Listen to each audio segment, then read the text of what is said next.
Hey everyone, this is Adam Quilt. In this video, I want to talk about what you need to know about pheromones and how you can avoid being scammed. I've been using pheromones for about a year now, and I've had some good success. Some of them haven't been so good. And basically, I want to share with you some valuable information that'll help you avoid some of the mistakes I made. Pheromones were actually discovered in 1959 by a scientist by the name of Peter Carlson. The term pheromones can be described as chemicals that trigger a natural behavioral response in others. Now there's several different types of pheromones, but the only ones we're going to be concerned with are sex pheromones, and that's because these are the ones that are found in pheromone products and that are used to attract the opposite sex. Now there's 3 pheromone compounds found in virtually every pheromone product on the market. Now the first one we have is androstenone. This is a sex pheromone that's actually secreted through your sweat glands, and women have actually described this one as smelling like sweet flowers or vanilla, which is kind of funny. Now, the effects of androstenone include strong sexual attraction and alpha male dominance, which for a lot of women is a turn on. The next one we have is androstenol, and this is a social pheromone. It's great for breaking the ice with women. Now, if you're shy or you have trouble approaching women, which I sometimes still do, then I recommend looking for a pheromone product that has some concentration of androstenol. Now, the reason guys tend to like androstenol is because it makes women more friendly, they feel more relaxed, and they feel more inclined to approach you. And our last pheromone is androsterone. This one produces a feeling of security and protection. I like this stuff for dating. It's been very effective because it allows women to get closer to me. They feel more secure, they can trust me, and sometimes this can lead to intimacy. Now, there is some controversy over whether pheromones work. And some of this is due to the irresponsible claims of certain manufacturers.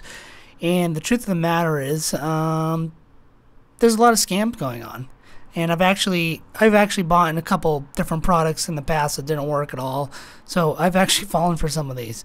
Now, another problem is the effectiveness of the actual pheromones, because some people just expect that they're going to put it on and they're going to get like 20 chicks in one night, and it's just not the case. It's not a magic bullet. It's an enhancement.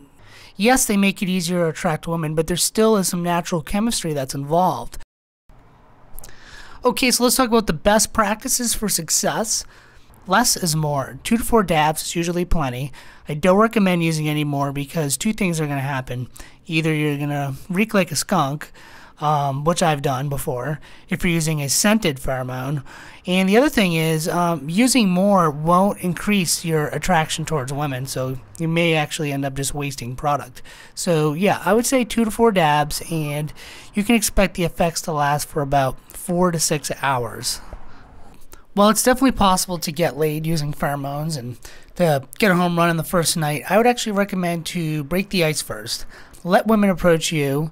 You'll find that a lot more interested, and it'll be a lot easier to get attention. And if you can collect their numbers and go out with them on dates, it's going to be a lot easier to get to know them and make them feel comfortable. And ultimately, this can lead to an ongoing relationship or casual sex. And there's 2 more things I wanted to point out, and that is unscented pheromones work best with cologne because the combined effect of the 2 is even more powerful.